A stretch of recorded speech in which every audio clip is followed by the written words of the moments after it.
Hello everyone and welcome to another casual review. Today we are talking about Captain Toad Treasure Tracker! I don't know why Nintendo hasn't hired me as a voice actor yet. I'm sure I will hear from them any day now.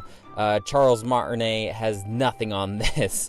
Yeah, Captain Toad Treasure Tracker, I guess, was originally a minigame from Super Mario 3D World, if I'm not mistaken. I did just get Super Mario 3D World for the Nintendo Switch, but I haven't cracked it open quite yet, so I can't quite attest where Captain Toad necessarily came from, but I think it's from 3D World.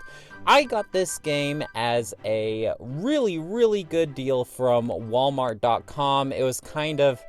I don't know, I was kind of talking about this during my haul video where I said, like, normally I like to get games physical, but I ended up getting this one through Walmart.com because they had this thing where they were selling the DLC for $4.48, but it turns out that it was the DLC and the full main game for the Switch, so I just had to jump on that deal. I know they didn't necessarily mean to sell the full game, but for that price, you really just can't go wrong. Otherwise, I don't think I would have played this game for a while. So Captain Toad Treasure Tracker is kind of an interesting concept. The gameplay basically works like, what if you were set in the Mario world, but you can't jump? And that's basically Toad, right? And so even the slightest little incline, even the slightest little step, he can't get past. He either has to like go up a ramp to get up there or a ladder. And so how do you defeat enemies in a Mario world where you can't jump? Well, most of the time you're just going to be running away as Toad. There's enemies like Goombas and Shy Guys, and if they see you, they'll start running after you, and you just have to run away. Now, if you are on an elevated platform above the enemies, and you go off the ledge, you can jump on them and defeat them that way. Most of the time, like, if there are ladders around, I would have them chase me, and I'd slightly climb up the ladder a little bit just above where they are, and then climb back down, and when I bounce on their head, that's how I defeat them. Toad, his moveset's just very limited. He can do a slight little run. He can pick up things similar to Super Mario Bros. 2, you know, like the turnips. And he can throw the turnips to defeat enemies as well. I actually forgot about that. I guess you can also find pickaxes throughout certain levels, and you can use this to chop away at blocks and enemies. So I guess there are multiple ways of defeating enemies, just not in the traditional jump up and land on the enemy's head type of Mario gameplay. He has this little headlamp that is just default on. You can turn it off, and that kind of helps you sneak around enemies, but most of the time, just leave it on. The only time that the headlamp really comes into play is levels with boos, and if you shine the headlight on them long enough, then that's how you defeat the boos. Kind of an interesting concept. Each level kind of takes place in this own little enclosed space, and you just completely control the camera. You can pivot the camera around 360 degrees. That's how you find little secrets hidden throughout the level. The secrets themselves mostly are the 3 gems hidden in each level. So you don't necessarily have to go for these 3 gems. You can go straight for the star if you want to proceed to the next level. But eventually you get through to these like stop gates, and it'll say, hey, you need this amount of gems to progress forward to play these future levels. So you might as well try and get all 3 gems in each world as you play along. I ended up getting all the gems that I possibly could. There are a couple other things that you can do to increase the game's length as well. One being, there's a secret objective every time you play a level. Each one is tailored to that level. So let's say that I'm playing a level with the boos that I talked about. The secret objective, they don't tell you this ahead of time, but it will be to like defeat all of the boos at the level. And I really wish that they just would tell you these secret objectives ahead of time. Like, don't even make them secret, because once you beat the level, then it does tell you the objective. So I think they were really just trying to increase the replayability of this type of game. I just tell me the objective and then I can go for it then. Otherwise, I just didn't really feel like playing through the level multiple times, and I just usually ignored the objectives. Sometimes I would just actually, like, I'd find this secret golden mushroom or whatever by accident, and I would complete the objective then. Another replayable thing that you can do at each level is you can find the hidden pixel Toad. Just hidden somewhere throughout the level, and then you tap on the screen. This is probably pretty important to say, but I did play the full game in handheld mode. And occasionally they would have you interact with the level by using the touchscreen. So like Toad will go up to a gear, and then you spin the gear on the touchscreen to turn the whole level, to turn certain platforms. I really don't like this type of control scheme. They did something similar to this in the Super Mario Galaxy of the Super Mario 3D All-Stars game. And I just don't like having to take my hands off of the buttons to do the touchscreen. Sometimes you have to do it really quick too, because like you'll run to one of these gears that you have to turn, and there will be like a bullet bill launching towards me, and I have to hurry and spin the wall to block the bullet bill. It's just kind of awkward and clumsy. I really didn't like it.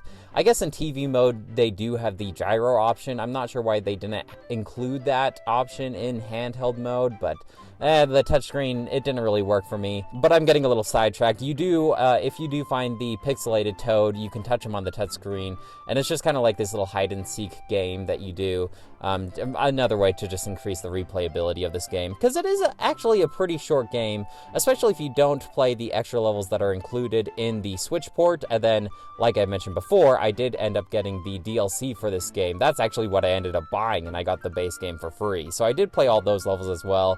Really not that long of a game, though. I want to say I put maybe just like a little more than 10 hours, which is fine. I actually prefer my games to be shorter rather than longer. I'm the type of guy that just likes to play a ton of different games rather than just investing like 100 hours in one game. I talked about the gems just a second ago, and one thing that I really liked about this game is if you do get the gem and you die, because Toad kind of has like a two-hit system, kind of like Mario. You're Big Toad at the start, and then if you get hit once, you turn into Little Toad, and then hit again, you die.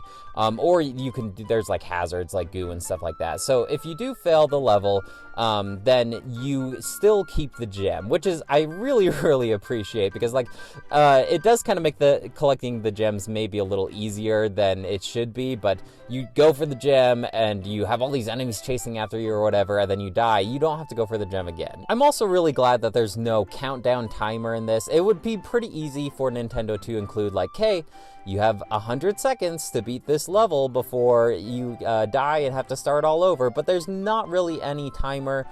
Sometimes you do feel a little rushed, like the level itself might be like crumbling underneath you and you have to hurry, but otherwise it's just kind of like take your time, enjoy the world, walk around. You know, Toad, he's not cruising around speed running through anything like Mario or Luigi would. He's just taking his time, just looking for gems. You know, it's all good. The camera, so I mentioned I was playing this in handheld mode, and this would come up later, but it's because the camera is so panned out and you get this whole view of this little contained world that you're on. I feel like it's really hard to see some of the details in the world, especially in handheld. They do have this zoom in option. If you press the X button, you have like 2 tiers of zooming in, which I really appreciate. But sometimes, like if you get the cherry power up, for those of you who don't know, this kind of like clones you, so you're controlling 2 Toads at once. It will lock you into doing the camera zoomed out, or like certain events that you're going through, the camera will keep on zooming out. Like if you go through a pipe or something like that, the camera just really wants you to play with the whole camera zoomed out. And it was really difficult for my old man eyes to see what was going on unless I was zoomed in. It's just unfortunate that sometimes it forces you to do this. I don't think you would have this problem if you were playing in TV mode though. All this to say that I most certainly did not play this on my Nintendo Switch Lite. I made sure to play this on my base Nintendo Switch, just because the screen is at least a little bit bigger. The plot is as basic as you expect from a Mario game. Basically, there's this new baddie, this kind of like gypsy-looking bird. His name's Wingo, which I think is pretty funny, because obviously they were just trying to think of like a weird wing name. But I always think of King of the Hill. There's a character called Dale, and whenever he's like celebrating, he always says like Wingo, and I don't know. It's a weird connection to make, but I always just think of Dale from King of the Hill, because I don't even know what Wingo means, but he exclaims it whenever he's like, it's kind of like his way of saying Mazel Tov. And so I don't know, it's just a weird thing that I think of whenever I see the bird's name. The story focuses on Toad and Toadette, and Wingo first captures Toadette, so you're playing Toad chasing after Toadette. And then that whole book ends. The level select is through pages in a book. So once you finally do rescue Toadette, the book ends, the credits rolls, and I'm just kind of confused. Like, wait, I've only been playing this game for maybe 2 hours at most. The game's already over. But then another book opens, and now you're playing as Toadette because Wingo took Toad. And now you're Toadette trying to rescue Toad. And then that book closes, and then it runs the exact same credits again, which is okay. And then it happens again where Toad and Toadette get separated. So now you're trying to be reunited together.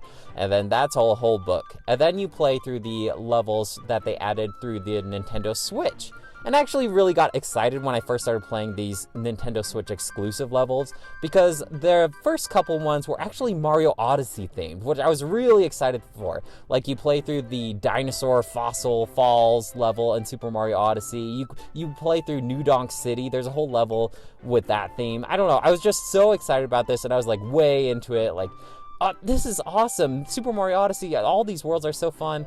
But it turns out that there's only like maybe 4 or 5 levels that are Super Mario Odyssey themed. And then the rest of the levels that are Nintendo Switch exclusives are just replaying the levels that you already play through in the original base Captain Toad Treasure Tracker game, just with a twist. So like some of the modes, you'll have to rescue all the other Toads and they'll follow you around. One of them just has like a mummy Toad, and this one just kind of copies your movements, similar to like Shadow Mario and Mario games. Like, he'll move and do exactly what you did, maybe just like 5 seconds behind. So if you were to stop at a wall or something, eventually this mummy Toad would catch up to you. So you're just trying to play through the level like that. They just add little twists, but it's like, I really just don't want to play through the same level over again. That's kind of lame. And then playing through the DLC levels, this is just like one more book, maybe like 2 or 3 extra hours of content. This one seems really focused around multiplayer, like they really want someone controlling Toad, someone controlling Toadette. You can play through it single player, which is what I did, and most of the time when it does require 2 players, they just give you like one of those double cherries, and you can navigate your way through that way. It really wasn't too difficult, but you could definitely tell that these levels were tailored towards multiplayer gameplay. It's a really neat idea, and it's fun in small bursts, kind of like, it reminded me of Donkey Kong for the Game Boy, where it's like just like these self-contained levels.